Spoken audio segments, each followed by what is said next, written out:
दोस्तों, अगर आपने अभी तक हमारा चैनल सब्सक्राइब नहीं किया है तो यहाँ क्लिक करके हमारे चैनल को सब्सक्राइब करें और इस नोटिफिकेशन बेल को भी दबाना ना भूलें, जिससे कि आप हमारी आने वाली हर वीडियो की नोटिफिकेशन पा सकते हैं। कुंदनबाग हॉन्टेड हाउस एक प्रसिद्ध घर है जो हैदराबाद शहर के अंतर्गत शहरी कॉलोनी कुंदनबाग में स्थित है, जो भारतीय राज्य तेलंगाना की राजधानी है। मोहम्मद को सितंबर 2002 की शुरुआत में किसी समय गिरफ्तार किया गया था और पुलिस ने जल्द ही उस परित्यक्त घर की जांच शुरू कर दी, जिसके बारे में उसकी कई सारी कहानियां सामने आई। ये पुलिस जांच या तो 7 सितंबर 2002 को हुई या एक सप्ताह बाद, स्रोत स्पष्ट नहीं है।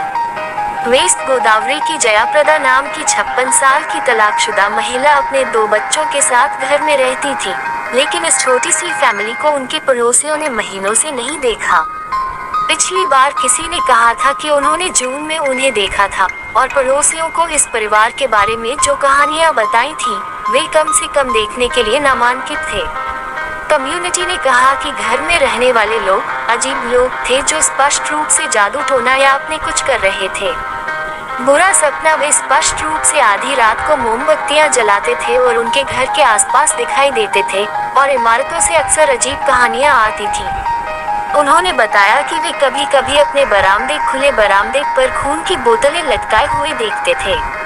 कहा जाता है कि उनकी एक बेटी को कभी कभी घर से बाहर बरामदे में इन खून की बोतलों में से किसी एक के साथ देखा गया था।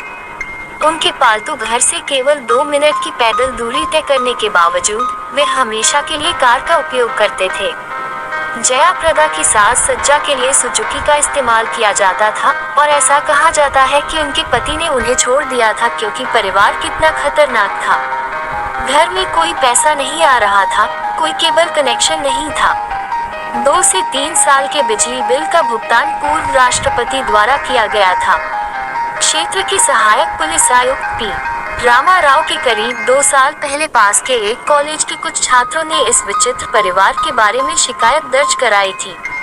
पुलिस को जल्द ही पता चला कि परिवार उसी साल जून में रहस्यमय तरीके से लापता हो गया था। किसी ने उन्हें नहीं देखा और संभावना है कि हर किसी को ऐसा पता चला कि उनके दरवाजे पर उनके कुशलक्षेम के बारे में पूछताछ नहीं की जा सकी। 21 जून को उनके समर्थकों का झुंड बरामद हुआ और सामने का दरवाजा अंदर से बंद कर दिया गया। पुलिस ने जल्द ही प्रवेश द्वार मिल में प्रवेश किया, जिसका उपयोग बेजोड़ ने किया था। हालांकि जब उन्हें पता चला कि वहां एक तरफ का दरवाजा था जिस पर लॉक नहीं था। जब ऑर्केस्ट्रा के घर के अंदर गए तो उन्होंने देखा कि पूरी जगह को तहस नहस कर दिया गया था। साजिद के करतूत के लिए धन्यवाद और परिवार के कपड़े उनके शरीर के बगल में बड़े करीने से रखे हुए थे। विभिन्न दस्तावेज संपूर्ण रजिस्ट्री पर आधारित थे। शव बुरी तरह से ठीक हो गए थे। उस अवधि के दौरान तापमान बहुत अधिक नहीं था और इसलिए सदान अन्यथा की तुलना में बहुत कम था, जिसका अर्थ है कि पड़ोसियों को दुर्गंध का पता भी नहीं चला था। जिस कमरे में शव पड़े थे वहां काले तरल की एक बोतल मिली और उसे तुरंत शव परीक्षण के लिए विश्लेषण के साथ एक बोतल में भेज दिया गया। ऐसी चिंता करने वाली घटना के बाद जिस समय स्थानीय नेताओं ने समाचारों में रिपोर्ट दी थी और इसलिए यह पूरी तरह से धोखा होने की संभावना नहीं है। यह कोई आश्चर्य की बात नहीं है कि किंवदंतियों ने नींव जमनी कर निष्कर्ष निकालना शुरू कर दिया। हालांकि शव परीक्षा से क्या पता चला, इसके बारे में विवरण में कुछ वास्तविक जानकारी सामने आई है। उस समय की एक रिपोर्ट में केवल यही अनुमान लगाया गया था कि मौत का कारण जहर था। खैर, यह तो ये अवास्तविक जानकारी है जिसे मैं खोजने में शामिल हो रहा हूँ। इन कहानियों में कहा गया है कि शव परीक्षा से पता चला कि मरे 6 महीने हो गए थे। निःसंदेह एपी इस पूर्ण स्थिति की निर्मल रूप से भौतिकवादी व्याख्या के कार्य में कुछ हद तक की बाधाएं, कथित तौर पर मृत्यु के 3 महीने बाद परिवार को नियमित रूप से देखा जाना बंद हो गया था। हैदराबाद शहर के आसपास के निवासी अब सवाल कर रहे थे कि वे किससे ये विचित्र तीर्थ यात्रा करते हैं और उपकरणों को कुल्हाड़ियों से धमाका करते हुए देख रहे थे। हालांकि 1 दशक से भी अधिक समय के बाद भी घर में बिजली की कमी हो गई है, फिर भी बिना किसी स्पष्ट कारण के रात में रोशनी अभी भी चालू हो गई है। एक रमजान में उस स्थान पर स्मारक और एक होंडा सिटी कार में स्मारक चिन्ह बनाने के लिए, जो स्पष्ट रूप से पहले इस पवित्र महल के बाहरी शिखर पर था। कहा जाता है कि भूतहा घर की ऊपरी मंजिल पर सदैव चलती रहती है। इसके स्थान पर श्री राजा महल की इमारत का उल्लेख किया गया है। उनका कहना है कि प्रेतवादित महल क्षेत्र के आसपास रात में पुलिस का प्रबंध होता है और एक बार गेट पर एक चिन्ह लगा हुआ था जिस पर लिखा था सी समुदाय प्रतिवादित क्षेत्र। हालांकि मुझे ये स्वीकार करना होगा कि श्री राजा यहाँ जो कुछ कह रहे हैं उस पर मुझे कुछ कहाँ तक संदेह है, क्योंकि ऐसा लगता है कि वह इस शक्तिशाली संरक्षित क्षेत्र में प्रवेश करने में सक्षम नहीं थे और फिर भी ऐसा लगता है कि उनके मन में कभी भी किसी ऐसी तस्वीर लेने का विचार नहीं आया जिसका उपयोग किया जा सके। उसके सबूत के लिए सबूत। फिर इंटरनेट पर कुछ तस्वीरें तैर रही हैं जो कथित प्रेतवादित घर को अन्य मंडप की संरचना में सामान्य रूप से चित्रित संरचना से बहुत अलग दिखने वाली संरचना के रूप में बनाए रखा गया है और इस अजीब संरचना में गहरे हरे रंग के दरवाजे हैं। आदित्य चिंता नाम के एक ब्लॉगर ने 2013 में दावा किया था कि उसने भूतहा घर का रहस्य सुलझा लिया है और उसने लगभग इसके बारे में चर्चा को मूल रूप से खारिज कर दिया है।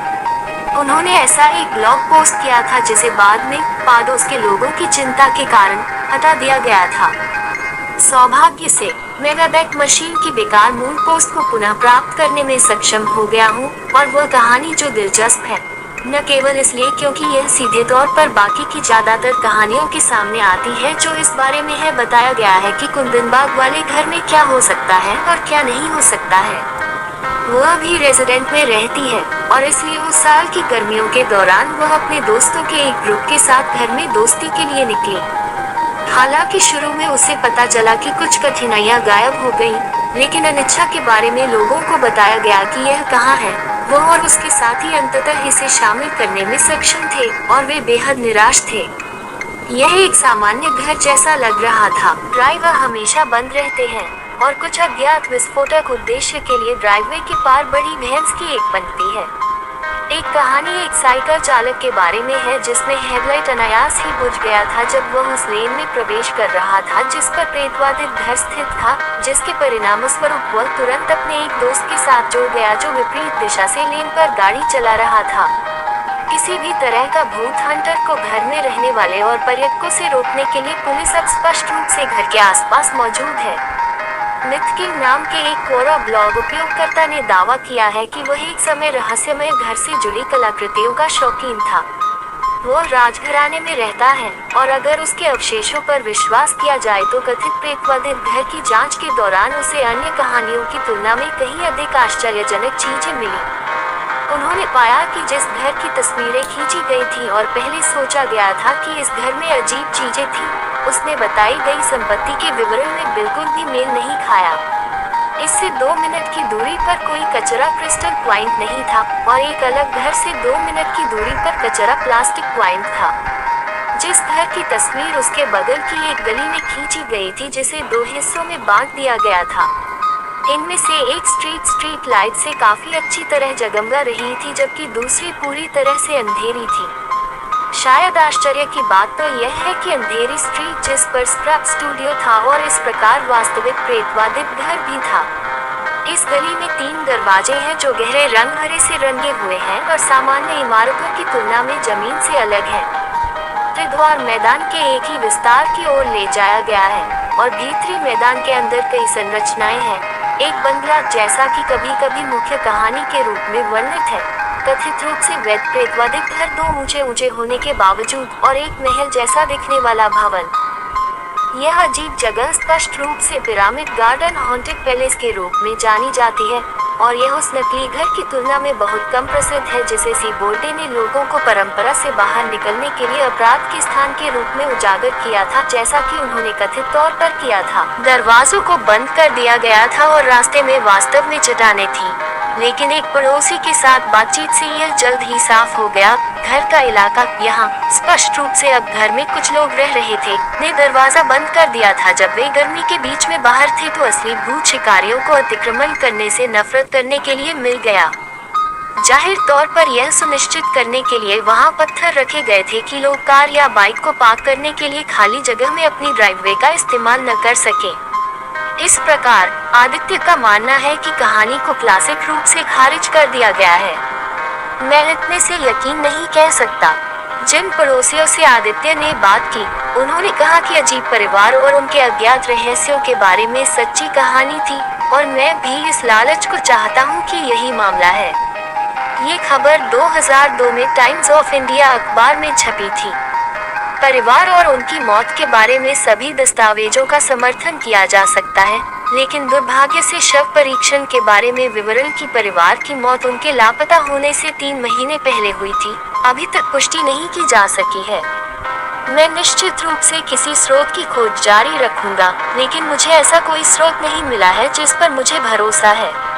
इस संदर्भ में आदित्य के वर्णन में कुछ कहा गया है, और अगर हम यह मान लें कि भूतिया छिपकली के बारे में कहानी में एक अजीब कहानी का सामना करना पड़ रहा है, तो हमें अभी भी चुड़ैलों के एक परिवार के बारे में एक अजीब कहानी का सामना करना पड़ रहा है।